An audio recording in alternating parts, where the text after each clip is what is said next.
Hey friends, welcome back to Reason Reality Podcast. My name is Joe Smith. I am your host. Today, I'm excited about this conversation. I've been looking forward to it for some time. I've got with me author Tia Lievings, and we connected on social media first, I think, and then set this up. And we're going to be talking about her book, I Belong to Me. And so for all of you that are coming from spaces of like fundamentalism, high control religion, this is it right here. This is the one you need to listen to. This is the one you need to read. So Tia, thank you so much for coming on and sharing your story with us. Yeah, thanks. I'm looking forward to it.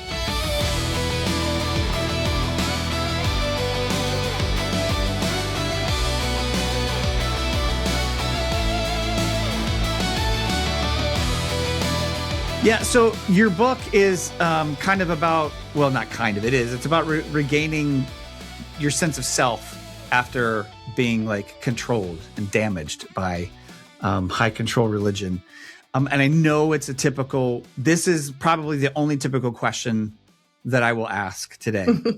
Okay. But what made you want to go back, revisit all of that, and then put it on paper?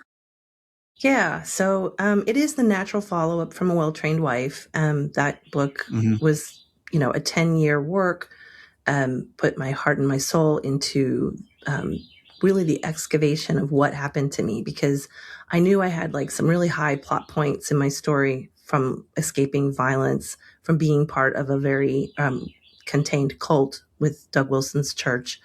And I knew that those were all conflated and interlaced, and it had to be like extrapolated through the writing process. And my memoir really did that in a very personal way.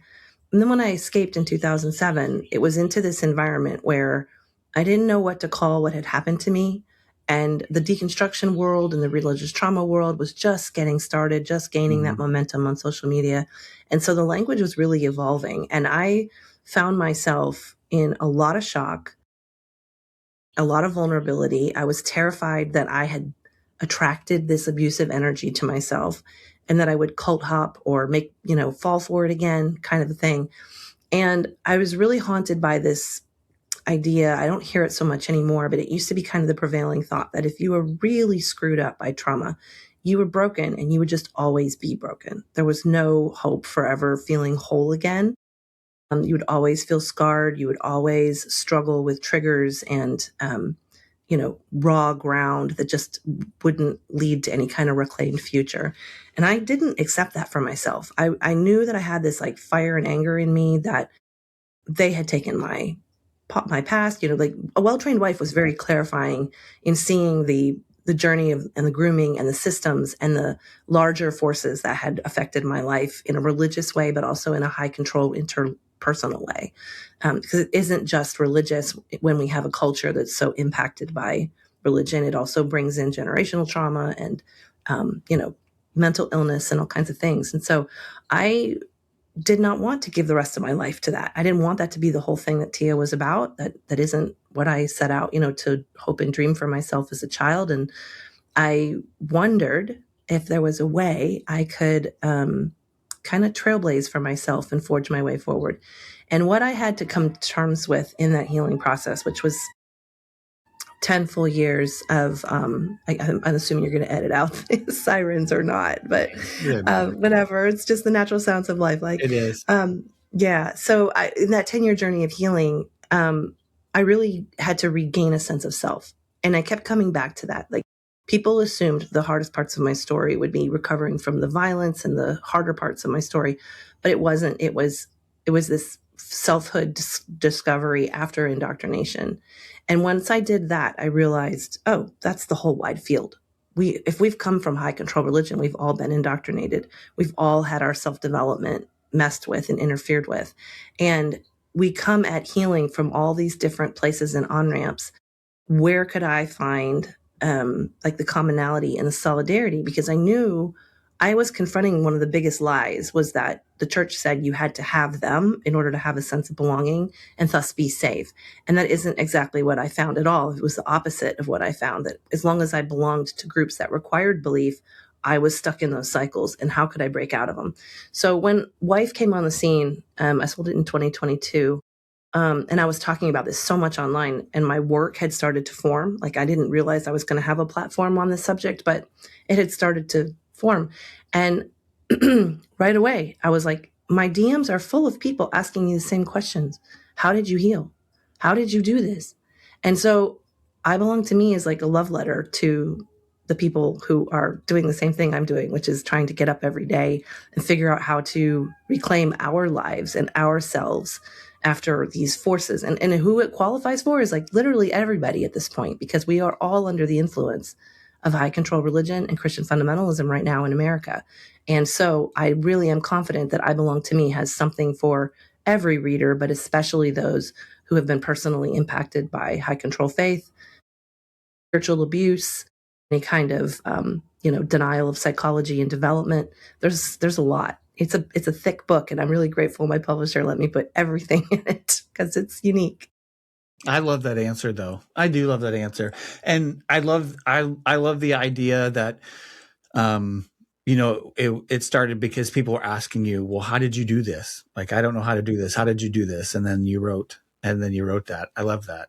You also mentioned something else that I wanted to ask you about, because you wrote about how when people ask about your childhood, you would answer by describing the system you grew up in and not yourself. And which is crazy, because I think a lot of people will resonate with that. Because so much of our childhoods revolved around those things, right?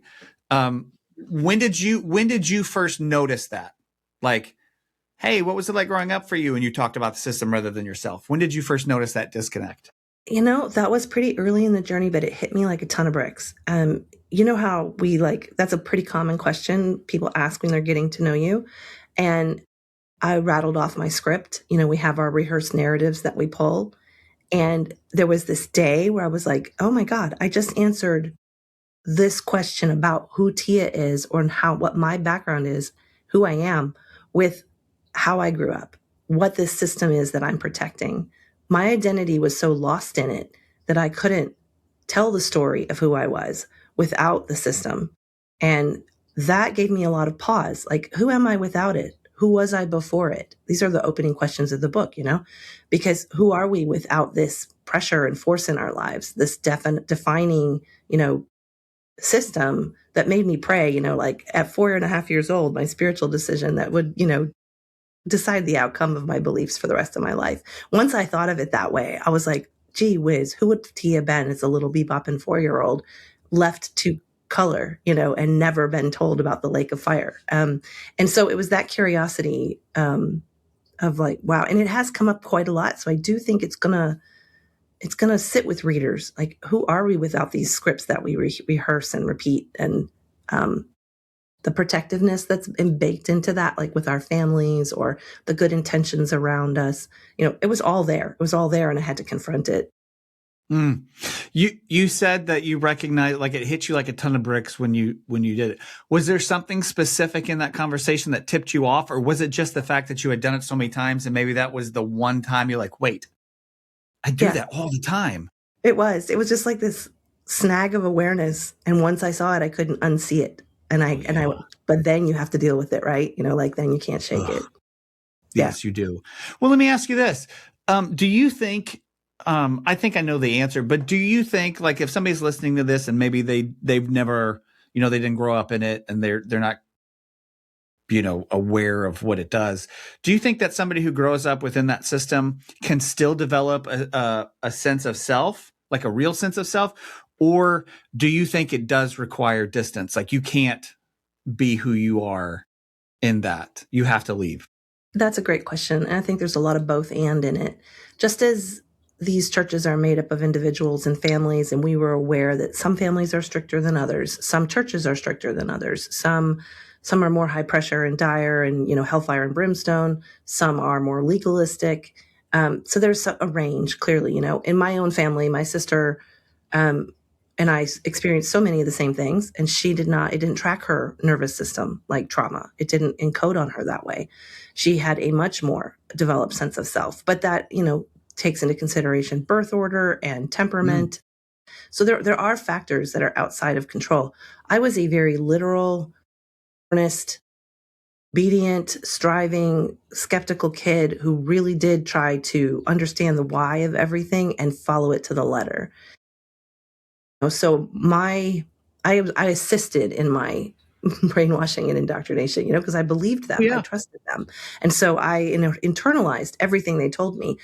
Somebody else may not have internalized it that way. And so then other forces that actually help them develop are able to impact them, such as the differentiation that we go through as teenagers. I know there were kids in my youth group who were doing a great job of standing out as being different. They were really bucking the system. They were pushing against the irrational lies. I wasn't. I was following every letter and trying to fit in, and so it's just an example of two kids in the same youth group that can have radically different outcomes.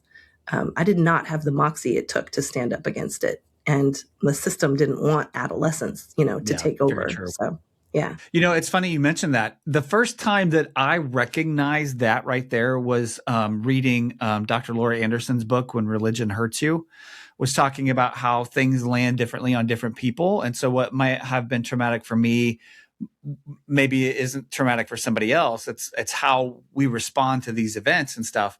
And it explains so much because my parents and I, we grew up as Christians at the same time. So my parents came to church when I was a kid for the first time. And so like we're learning these things at the same time. Wow. And of course they had a little bit of church background, but so when our pastor would, teach, like I don't know if other people call it this or not, but like worm theology, you're lower than worms. Oh, yeah. Um, I'm familiar. yeah. Um, so we're sitting in the same room. That landed on me radically different than it did on them because they were already formed, right? And I'm Right. 8, 9, 10 years old, and it hit me completely different. And we've had those conversations since, and them recognizing, oh, I never thought that you would hear that differently than us, because we're older, whatever, we're already, we already who Yeah. we are. And Right. that was, I resonate with that deeply. Yeah. Yeah. I think there's a lot to that in that 80s and 90s journey of understanding child psychology was still forming. A lot of parenting approaches, 80s and 90s were changing pretty dramatically. And so I give my parents some grace here to know that they did not have the same tools that we have today, Correct. even right Yes. down to the terms and language. And so, a lot of, I'm thankful for my feral Gen X upbringing. They didn't know what they didn't know. And sometimes that really helped me. Yes. But then James Dobson comes into the picture and offers parents this control method. And that came while I was still, a young child before we even encountered Southern Baptist fundamentalism. So, it was a shifting era. Just also sinister. Yeah, it is. Sinister. You talk about, in your book, you talk about trauma turning people against themselves. So how does that look day to day, like in real life? Yeah. So I think the part you're talking about is where I would get really angry about Yes. the Yeah. blame placed on victims and like, oh, you just have a low sense of self-worth. And the day I recognize like, well, I wonder how I got that, because they're preaching at us that worm theology and I'm believing I'm a worm. And so all of that trauma, it had this like circular pattern in my system where I assumed I was the one at fault. I was the sinner. It was my condition that continued this to, over and over. All these bad things would happen to me. And every single time I would be like, well, I just need to repent more or I can fix this more.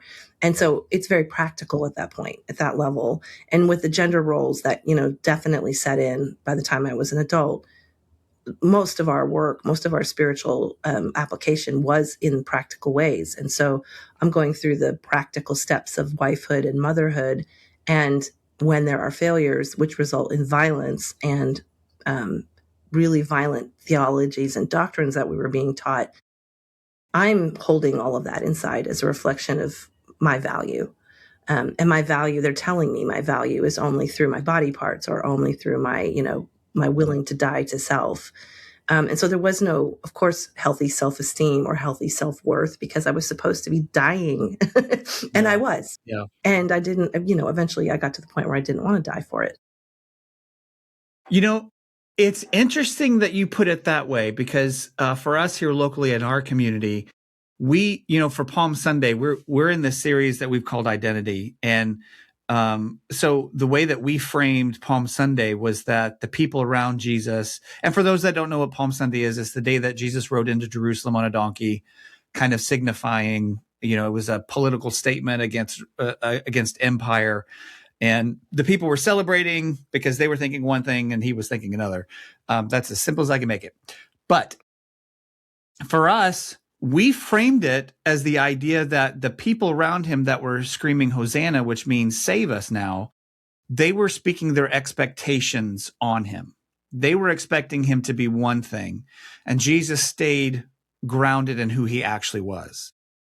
And so we were talking about living within the expectations of others or living from what's actually true.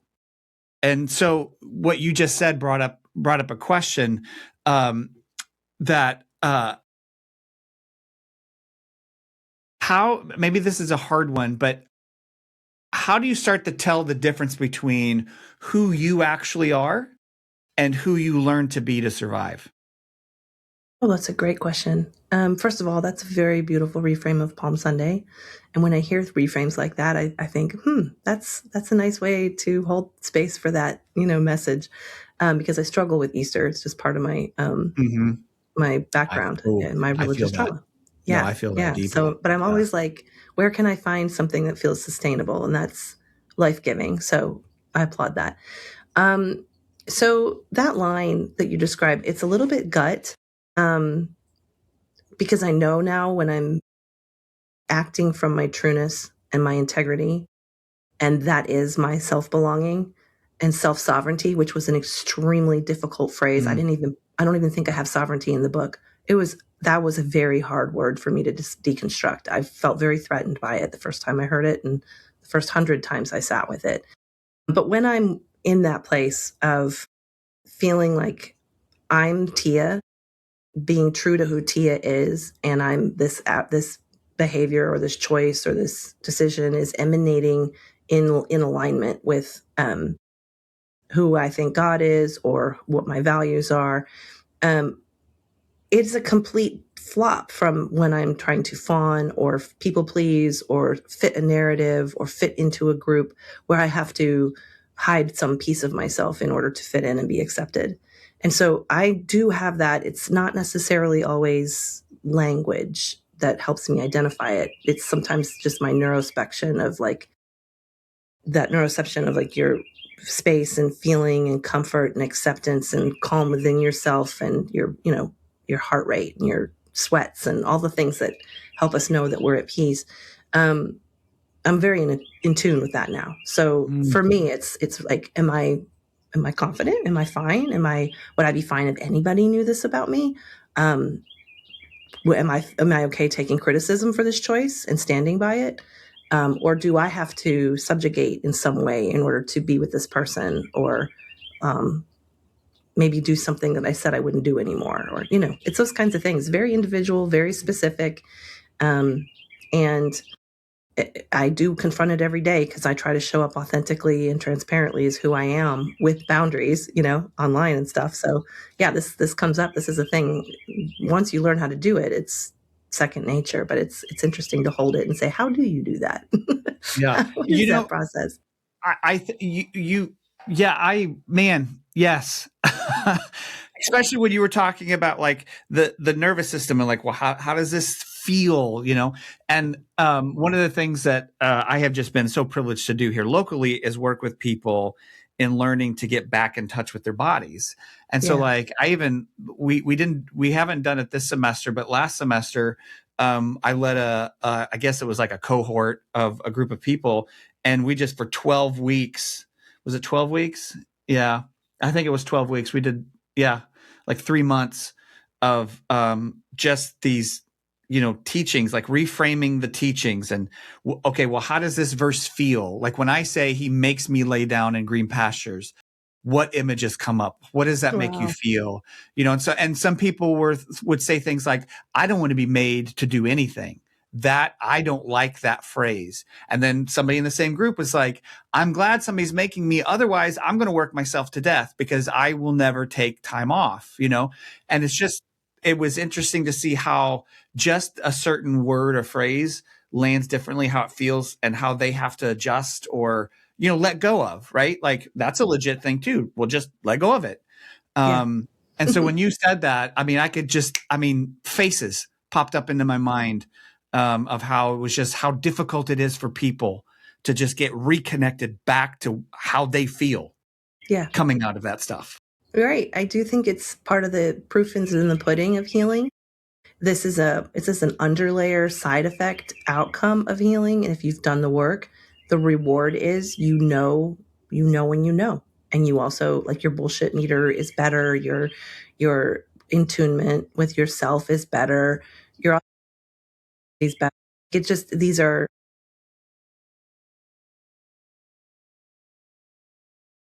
Now, for those that are listening that haven't come from this space, like there's lots of people that are, weren't raised in any kind of religious system at all. I love them. They give me so much hope. It's possible. Right? I know. Every time I meet somebody, I'm just like, oh, you saved yourself a lot of money. You lucky. Yeah. So when someone, so this is why I'm asking it for them, when someone is told that even their suffering is their fault, like especially when we were kids, right? How does that shape the way that somebody then sees themselves? Well, I mean, if and maybe you can't, maybe it's not like a blanket statement, like, you know what I mean? Like how that person over there, I can't really speak to that, but I can speak to how it made me feel. I can speak to myself and I can speak to my fellow survivors who have shared this, and almost unilaterally it impacted our worldview so that we had less compassion for others. We had less empathy. We had more armor up against the things that might turn our head or break our hearts. We were more avoidant. We didn't want to engage in things that might, cause residual harm or like a domino effect of harm, which I know like can lead to a lot of isolation. Like you just don't want to get involved in things that need to be involved in, that we need to advocate for. We have a lot of ability to improve situations if we're willing to stand in our courage and do it. But that suffering mindset of, this is my fault. My suffering is always my fault. My suffering sanctifies me. This is how I align with Christ. It does impact literally everything from how you read the news to how you relate to a suffering or a crying baby. If you're going to go get the baby or make it scream through the night. That these are the same mindsets. We're bringing ourselves to these situations. Or if you're voting for a leader that's going to go to war and send kids over for war, like that's the same person. So I really think that whole core doctrine of how suffering is viewed in the Bible and in Christianity and what really is the message of Christ is really important to deconstruct and sit with. And I know there are different worldviews and different approaches, and I always lean towards what's life-giving, what would actually help someone become more compassionate. And those aspects of Jesus that were love your neighbor and, relieve the suffering of the world. Don't sit and wallow in it and say, hey, we all suffer together. We're better. It's gross. So you said two things in there that came out with two questions. Mm-hmm. You mentioned that being taught that suffering is your fault, that even your suffering is your fault, caused you not to turn your head towards things that could impact you, like less empathy, more armor. Now, I have come to a point in my journey where I give my childhood pastor some grace, because while he was passing on those things, he was also a victim of it himself. Right? Sure. I won't. Sure. That's not the case for every pastor that's in that, right? But I know that for him, he just gave us what was being given to him, right? This is just Christianity here, So I get that. However, we are also seeing, a very manipulative side of that as well. And that's not new. I'm curious, just your thoughts. I'm curious, the way that you framed that, it connected in my mind of like, that's an incredibly well thought out and probably successful way of control. Because, you hear things like the sin of empathy, right? Toxic empathy all of a sudden. And now you're not doing those things. You're not woke. You're not doing all those things, right? Because suffering is your fault. It just seems like it's just another layer of that manipulation that takes place. Yeah. Yeah, well, empathy is a moving emotion. It's how we change our minds about things. When we align, we see somebody suffering through our own eyes, and we are able to step into their experience with empathy. We may change our mind about some of the decisions that got them there, some of the laws or some of the conditions, the practices and social norms that allow that suffering to perpetuate. So this campaign to turn believers away from empathy and lock themselves down, that they are actually being weak if they're being empathetic, it's strategy, it's intentional. And the result, the fruit of that, is a locked down congregation that is not going to care that their brother is suffering. They have eyes ahead. I have so many problems with the American church. I bet. I mean, you're on the front line. But you also brought up something else in that answer. You were talking about deconstruction, and it's such a it has become such a buzzword, and there's all this stuff around it. But you define deconstruction really simply. You define it by just as asking why, right? Right. But a lot of people come into that process. I think for me, how do I say this without it being like, I don't want it to sound demeaning, but I think a lot of people either come into that process or maybe are standing outside of that process and judging it, and that they already know the outcome that they want, maybe. That's a lot of it. I guess what changes when you approach it without having like a specified agenda, like a, Yeah. does that make sense? I know, because it does completely, especially as the church has had to admit that this is happening, that people are questioning and they are searching and becoming disillusioned. And so their campaign was to, ask your questions, but don't leave Jesus. And so they put parameters on a process that was never meant to have them. Deconstruction, first of all, is not limited to religion. It should be to anything, any kind of belief, any kind of process. It's critical thinking. It's curiosity. It's just knowing what goes into the pie. What are the ingredients of this? And then why are they there? And what function do they have? And do I need them? And do I agree with them? And does this have a good outcome? And the metaphor I use in the book is a murder investigation. You can't have a successful murder investigation if you've already decided who's going to be guilty. And so I can't approach deconstruction that way either. I couldn't set an outcome and say, okay, it's okay to ask these questions as long as I stay off that one. Mostly because that leads to all this overthinking where I was getting tangled in doctrinal differences and all these hairs. And, you can spend your whole lifetime splitting hairs and trying to tease apart these debates and arguments. And they do. In Calvinism, they love to have a good debate about, the size of your belly button and why it's there. And I was like, no, I need to cut this down to the chase. What do I believe? Why? What goes along for the ride with this belief? How is it impacting me? How is it impacting the people I love and the world around me? Is it really a good fruit? This is just part of fruit inspection and critical thought.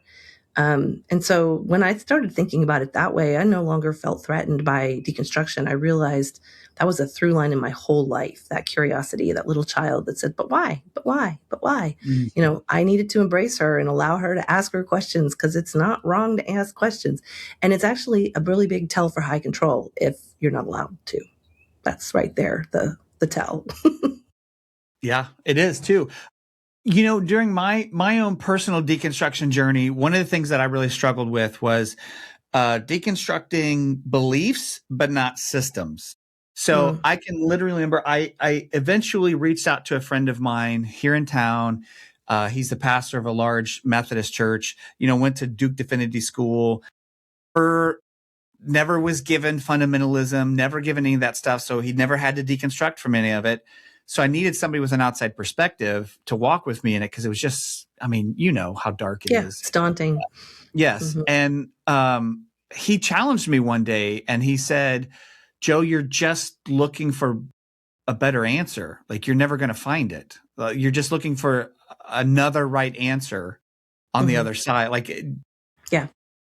Of it. And I realized for the first time that, I'm just recreating fundamentalism just with like better language. It's like if my childhood pastor, he combed his hair to the right, I'm just creating a pastor that combs his hair to the left. Exactly. You know what I mean? Yes. Fundamentalism embeds itself in our thinking. It comes through.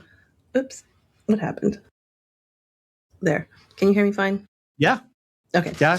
Yeah. No biggie. Fundamentalism comes through and impacts everything in our systems. And so when we like binaries and we want the comfort of a good binary, we're going to naturally strive for that and lean towards that because it's comforting. Fundamentalism offers structure and order and formulas and leaders and systems that comfort our nervous system because we are, masking for our trauma or trying to solve for our human condition, heal our pain, do the right thing, all of these reasons that we have for it. And without contending with those things, some fundamentalism's here with, here, you can focus on this instead. And that instead could take our entire life. Like, we can completely make this our world. And I had made this my entire world. It is hard and takes psychological bandwidth called the window of tolerance to hold the discomfort of not knowing, or this one came up a lot, the discomfort of asking a question I knew was going to require I change my life. I really struggled with that one. Like, if I say I don't believe this, I can't really get up every Sunday and go pretend I believe this, can I? And then I would have to change my behavior, which had risk, and I wasn't necessarily always psychologically strong enough to hold that risk. So, let me ask you this. And of course, if I ever get too personal or anything, you can tell me to take a hike. Sure. But how do you stay open to that? How do you stay curious to things without swinging to just like that binary thing? Because we all, like you said, like, even now, it's easy to do, right? Like, so I'm just curious, how do you stay curious and open rather than rigid?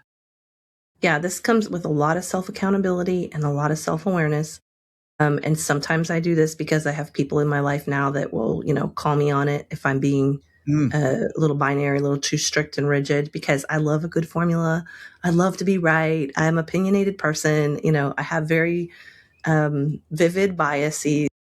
So it's good to have people in your life that you trust that are not threatening with their call outs. But I also have really, really worked hard on identifying fundamentals in my own life. So I have a section in the book where I talk about like hyperbole, for instance. If I'm speaking with hyperbole, I'm in dangerous territory for all or nothing thinking, this or that. And that's when I need to like sit and say, okay, I'm doing it again. Why? What else is going on that's making me need this or crave this or cling to it?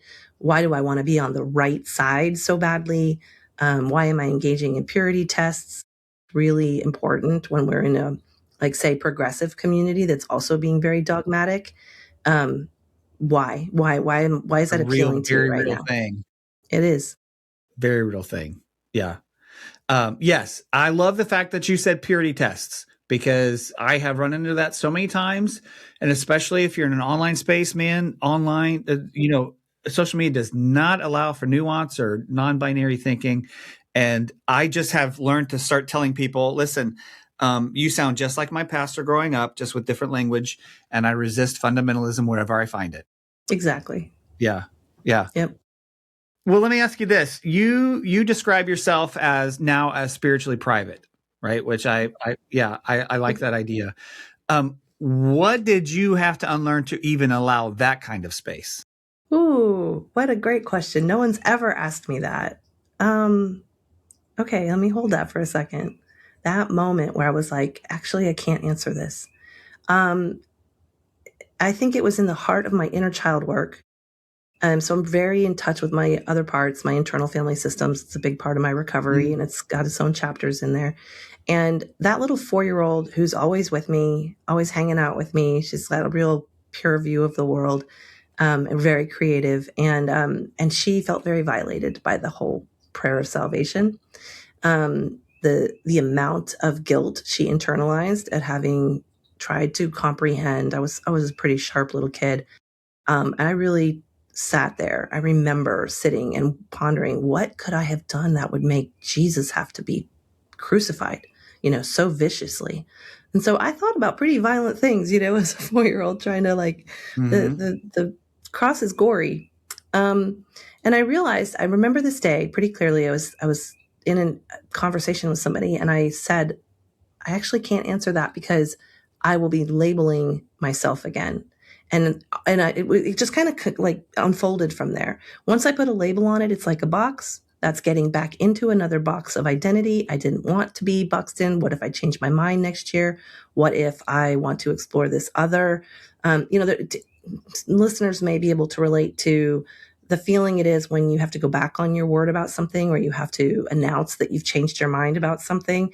I didn't want to keep doing that. And the only way I could find to keep doing that is to retain some privacy. And then I had to sit with, well, don't I deserve some privacy about this? I mean, our spirituality is the most intimate part of ourselves.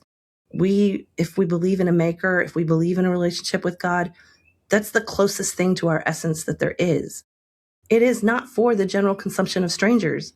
And yet we just follow this norm that says you have to announce it. You have to answer when asked. You have to put labels on it, and you have to... Well, you have to be ready in and out of season. Exactly. And I was like, no, I don't actually believe that anymore.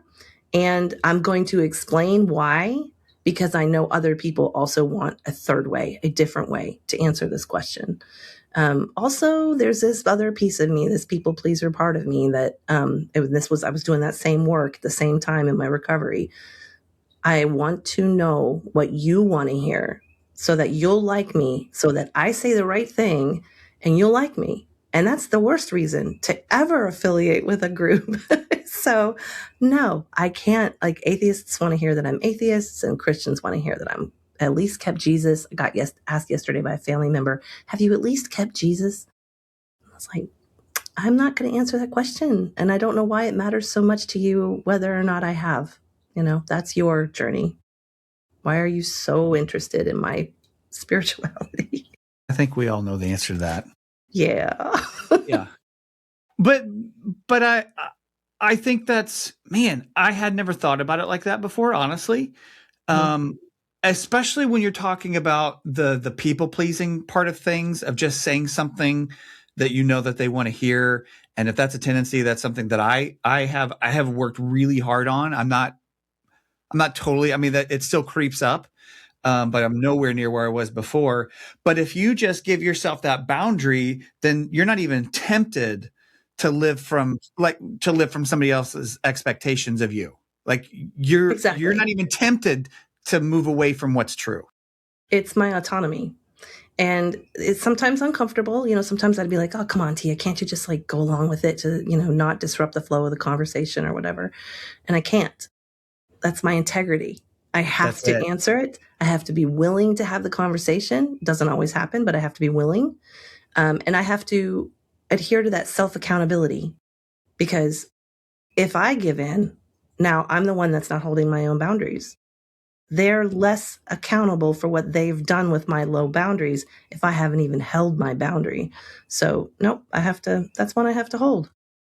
You don't have to go into it, but I imagine that just took so much, especially at the beginning, because we are conditioned from the get-go. No, you are accountable to the other. Like, yes. Your job is to tell them all of the things. And that's like going against, when you said the idea of personal sovereignty was so hard, that was a difficult thing to recognize. No, I have a say in this. Like, just because you think this doesn't actually impact me in any way. And being able to say that out loud, or to say that the only authority the Bible has is the authority I give it. Yeah. Yes. Yeah, I Even call me this saying that out graduate loud. level deconstruction. Yeah. This is not something you start with at the beginning. No, no, no, No, no, no, no, no, no. no. So I'm curious in your thought process. I think I know where this is going, but I want to ask it anyway, especially for people that are listening. For those that are healing, do you think that healing requires rebuilding some sort of spirituality, or do you think that people can fully heal without any of it? Well, yeah, I don't believe you have to reconstruct any kind of structure, because what happens when you heal is that you place that with inner structure.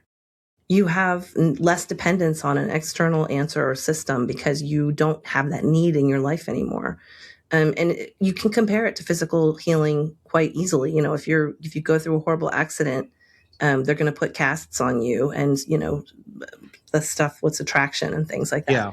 Yeah. But then when you heal, your bones hold you up. You have that inner integrity to hold you up, and you know yourself. You have structural integrity again. And so, no, I don't want to recreate a system. I want to maintain fluidity around my spirituality. Extremely important, especially with what I've learned about Sophia and wisdom and Holy Spirit, and the way that we do breathe and dissipate and air, and the ideas I Ruach. have around the divine as the collective. And all of Mhm. that requires that we stay very soft and flexible. Our neuroplasticity has to stay flexible in order to avoid becoming rigid and fundamentalist.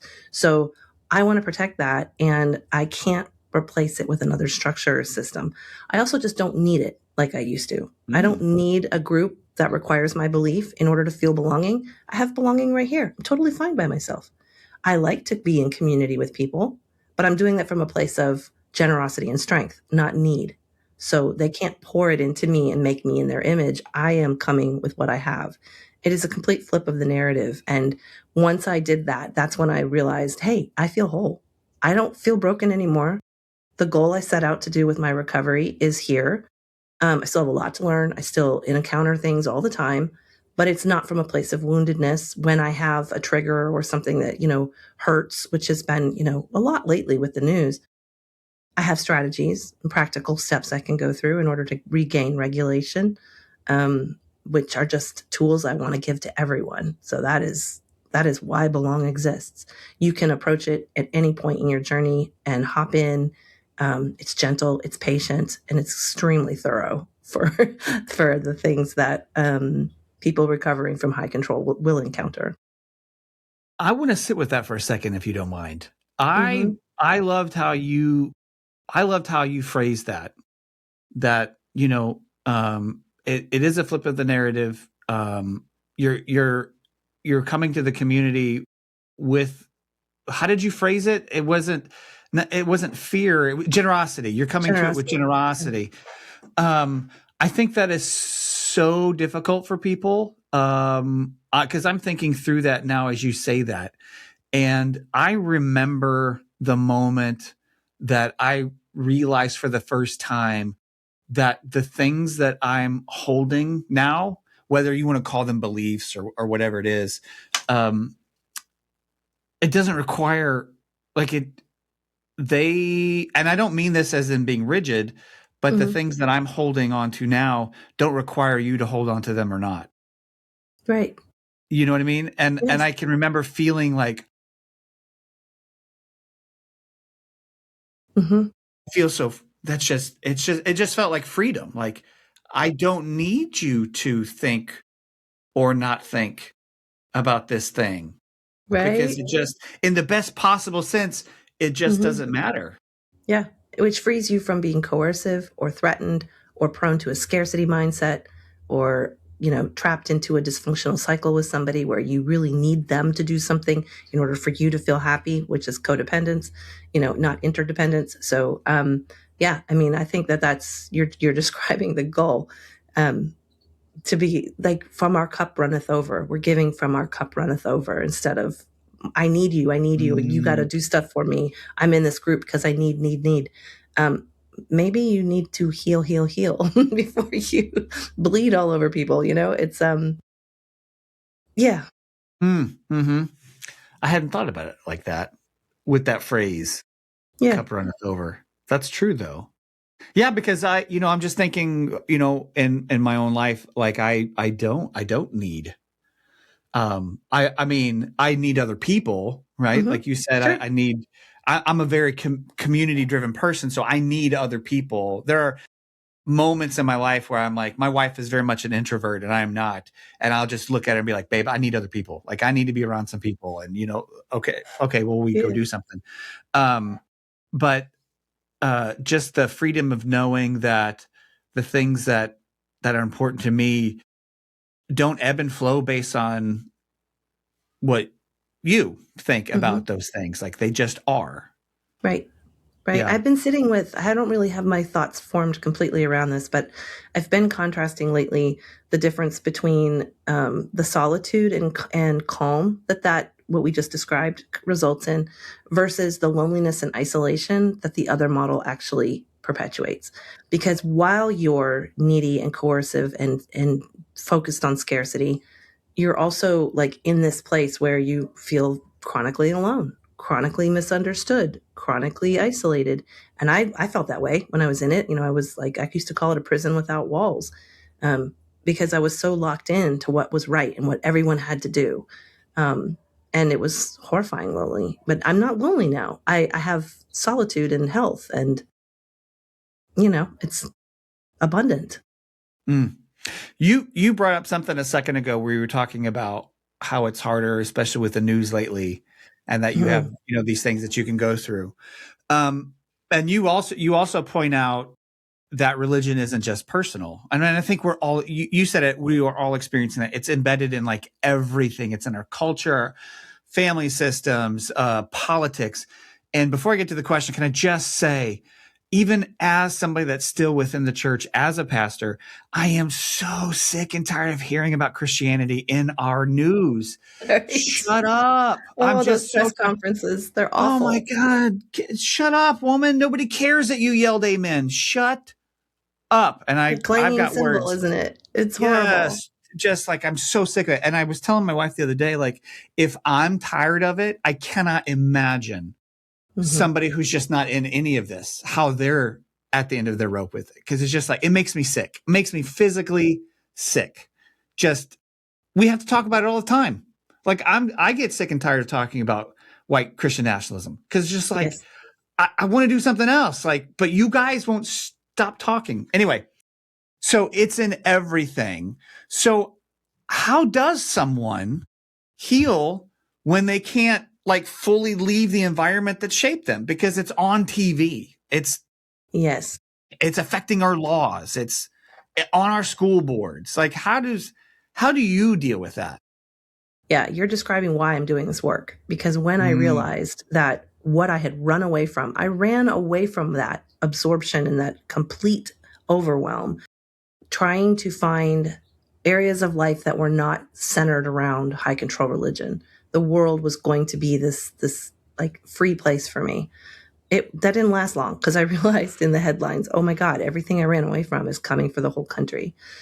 So we're in a weird place right now because it's trying to overwhelm our country. It's trying to take over, and we have to fight it and resist it because that's not a static condition. That overwhelm that we feel right now, where they're in every sector of their seven mountains mandate, and mm, they're really trying to flood the zone, and that grows into their entire dominion. So our resistance is really important, and I would argue one of the reasons why we need to heal and take care of ourselves and regulate. And while we may always have like an open festering wound in this situation, because I can't completely heal as mm, long as I'm being inundated with this stuff, I won't be completely free of it until there are secular spaces that are protected, um, and stay protected. And we can go through a day without being, onslaught of oppression. Um, we have to keep working, and we have to keep, that's why one of the reasons why we do need community, because we have to pass batons and we have to share the load, and we have to let someone else carry it when we need some downtime to regroup, and then we can come back and refresh, and show up. So it's very active right now. And I really spend every day trying to get us to a place, trying to do my part in a big resistance of, we do not want this for our country. We do not want this for our lives. We want American freedom. This is like their ideals and better futures and progress that we want. We want to learn from our historical mistakes. Literally everything. I just watched the Borat movies last week. I was in a cult when they first came out, and I know they're horribly irreverent and whatever, but they're also politically brilliant. And no time has passed. That movie came out in 2006, and no time has passed. And I have not been able to stop thinking about it, because that is what Christian fundamentalism does. It keeps you in a static vacuum, without progress, without advancement, without evolution and learning and expansion.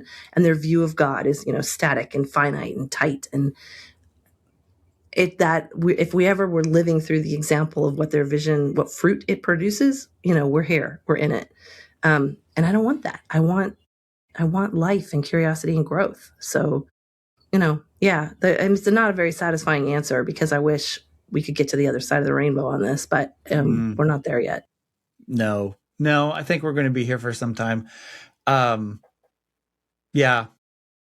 I think not to be pessimistic, because I am not naturally pessimistic, but I think it's the fight of our lives. I think it's something that we have to like hunker down and be like, okay, we're in this for the long haul. They were playing the long game and nobody paid attention. And not nobody, a handful. There were people who were paying attention the whole time. I don't want to say that. But back to the healing thing. If somebody's listening to this right now and they're coming to the realization that their faith has actually harmed them, right? Like maybe they grew up in it, or maybe they're still in it, and they're listening to this for some reason.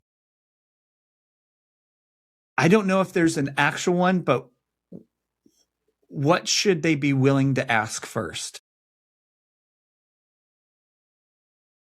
You know what I mean? Yeah. With that kind of person, the first thing I want to do is like hold their hand and stand still and remove all urgency and all power and pressure away from them, and just say, let's just be in this moment together. And what is it like for the next 5 minutes if you don't center what happened to you, or who did it, or why, or what system you're a part of, and just be human with me right here, right now. That is a very basic cell that accumulates and multiplies in someone.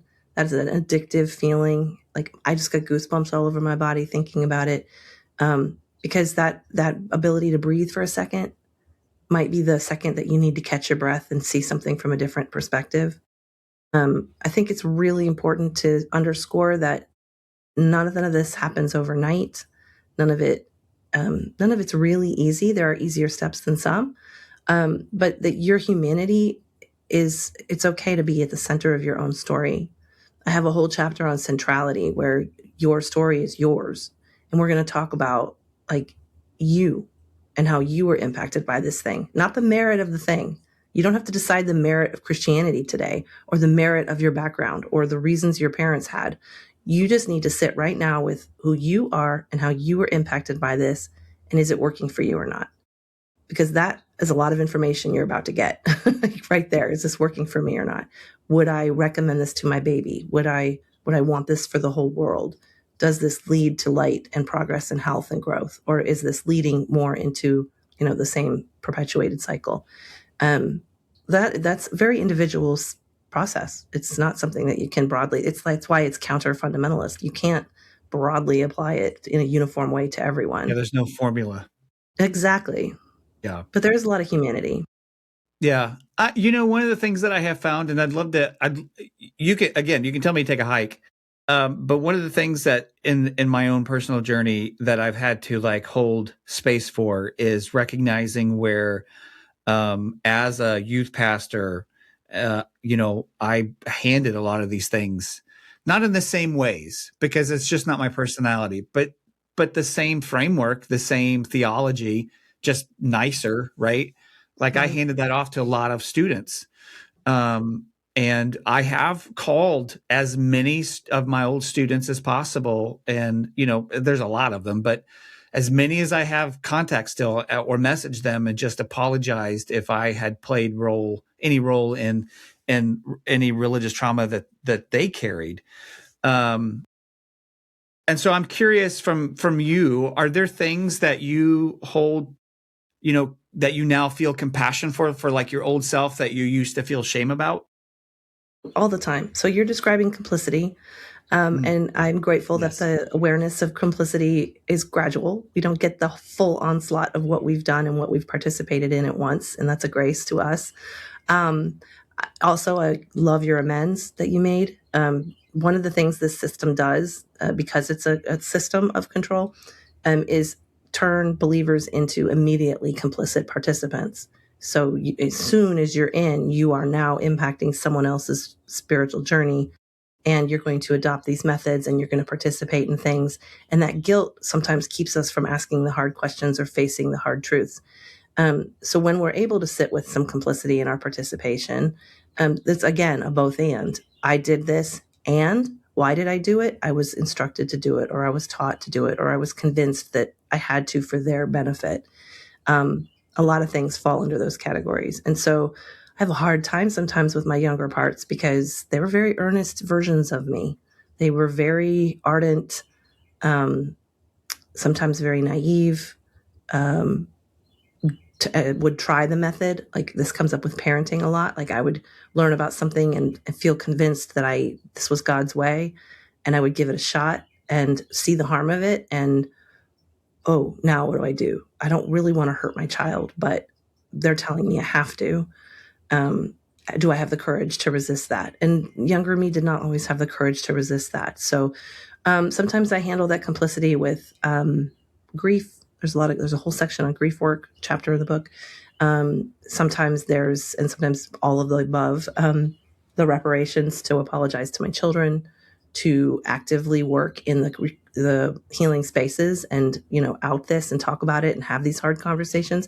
I'm a little bit of an outlier in the religious trauma space because we hear from a lot of children who are harmed, but we don't necessarily hear from as many parents who did the harming. And I'm both of those things.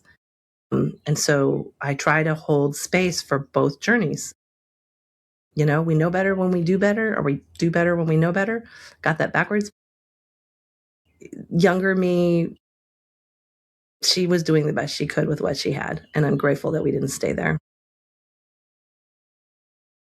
Yes. Yes. I'm thankful. As you were talking, I was just thinking about my own kids. And there's a 7-year age gap between the two of them. And my daughter, she was old enough to be part of our deconstruction. Like she was old enough to be part of the conversations, to watch us do it. And my son was little enough that he never had to experience any of it, And so that was one of the things that I was so thankful for, was like, we can help our daughter undo this with us. And she was still young enough to be like, it's, still malleable, I guess is the right word. Undo something before it actually does anything, kind of deal. So I was very, very grateful that it happened when it happened, because then my kids, like, one missed it and one could be part of it, and so we've been able to, like, give our daughter something that she doesn't have to go through a crazy deconstruction over now, because she kind of got to go through it with us. And then my son, he's just not going to have to deconstruct from anything. Not this anyway. Like, he'll probably have other stuff that we did to him, Right. or whatever, Sure. Kids always do, but it won't be yes, that. but it won't be this. So yeah, Right. I love how you did that. I want to honor your time, especially since we started late. Nobody knows this, but like, I came in late to this and don't want to take up all your time today. But I just have one like final question, kind of looking at how we, how somebody moves forward. They're doing the work. I love that you said that healing is not a destination, right? It's not a destination. So for you, what does a good day look like now? Oh, this is great. So I happen to have a trauma-informed partner at home, which is fantastic. And it looks like a lot of self-check-ins. How am I doing today? How am I feeling? Have I taken care of my creature needs? Because one of the things fundamentalism taught me to do really well was ignore body signals.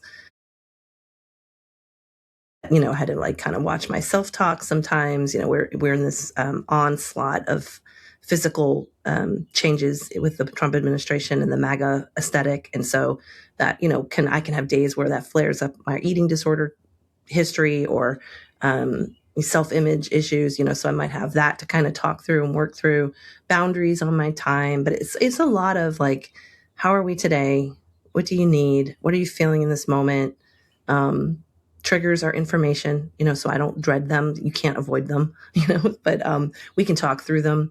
We can talk about deep psychological healing and growth or our deconstruction. So that's really wonderful. And so, I'm working hard. I'm writing a lot, building a career out of this, which is a strange reparation and focus, but it's the material life handed me. So working hard on that and just trying every day to just be a good human. I love that. Yes, I feel that, because I feel like there's this unique thing that's happening where, for me personally, like the stuff that I do is like, every day I get to say I'm sorry for what I participated in. And I participated in it for a long time, like way too long. Yeah. And even if I didn't stand on the stage and say certain things, the system did. And I was in the system and I supported the system. Right. So like for me, it's like, oh, but I get to help undo this stuff now. Yes, you do. To the best of my ability. Of course, I'm not going to undo all the things or all the damage or all the things, but I get to be a part of not only undoing, but then showing something better. Right. Yeah. And it's not for everybody. It doesn't have to be for everybody, but I get to be part of that now. Yeah. And it's so valid and it's so helpful. Yeah, completely. I think a lot of it comes down to not being silent in the times. Like there were so many times I had silent agreement with my group. And now we are given all day, every day opportunities to say, actually, that's not okay. Nope, actually, that one's harmful. Nope, I lived that one. You want to follow it through? Here's my example. It's the first time in history someone can Google the results of Christian fundamentalism. They can find the Consumer Reports about Doug Wilson. It's not Consumer Reports, that's trademarked, but you can find reviews of what it was like to live in Doug Wilson's America. So when Pete Hegseth is, quoting him and having him for scripture, and it sounds so lofty and innocent and Christian, the survivors can say, here, this is what it was like to live that. The internet has given us this equality in this platform. And so for whatever worth it, we can do, like, speak up, use your voice, use your experience. You were given it. You might as well use it. We can't undo that we were given it. Tia, thank you so much. I said it before. I think I said it before we started recording. But if I said it while we're recording, I'll repeat it again. Yes, I loved your book. I wish it was one of those books I've interviewed a handful of people and I've told them this and I'll tell you the same thing. It's a book that I wish I would have had years ago. You know what I mean? Yes, like, exactly. That's this why I would have been, I wish I would have had this book 10 years ago. But I'm thankful that there's a whole group of people now that are going to get it when I was, like my 10 years ago, they're getting it now. Yes. We're on the cusp of a major exodus. People are going to leave this fundamentalism. They're going to look for resources and they're going to find them. Agree. The things that we did not have are going to be there. This trad wife movement, there's kids in those houses and they're going to grow up and they're going to have their memoirs and they're going to tell us what it was like to live. These young Gen Z men that are in these Mark Driscoll churches whose families are going to fall apart in the next 10 years. Yeah. Yep. Yeah. Unfortunately. We have no reason to think their outcome would be any different than it was historically because they're doing the same things. The exact same thing. Yep. We're ready for them. Yeah. Well, I so appreciate your time. I appreciate you being flexible. Thank you for coming on here and just being so honest. I love your social media presence. I love the stuff that you do, that you're a part of. We will have all of that in the show notes so people can find you on social media, but also so that they can get your book. So just, not only thank you for the time here, but thank you for all the stuff that you're doing. I think it's invaluable. I think it's important. I think it's really important right now. So thank you. Thank you so much. Thanks for this opportunity today. For sure. Good chat. Yeah, I'm excited for people to hear this. I hope that this was as encouraging to you as it was for me. I felt like at times it was a little bit of a therapy session, so thank you. I'm not a therapist, but I use that language quite a bit. Yeah. Well, I hope that wherever you're listening from, that you have the exact day that you need. make sure that you go and you follow Tia. You get that book. I can't recommend it enough. Don't forget, friends, you might be the only voice of reason that somebody hears today. So don't be afraid to use it. All right, everybody. Until next time.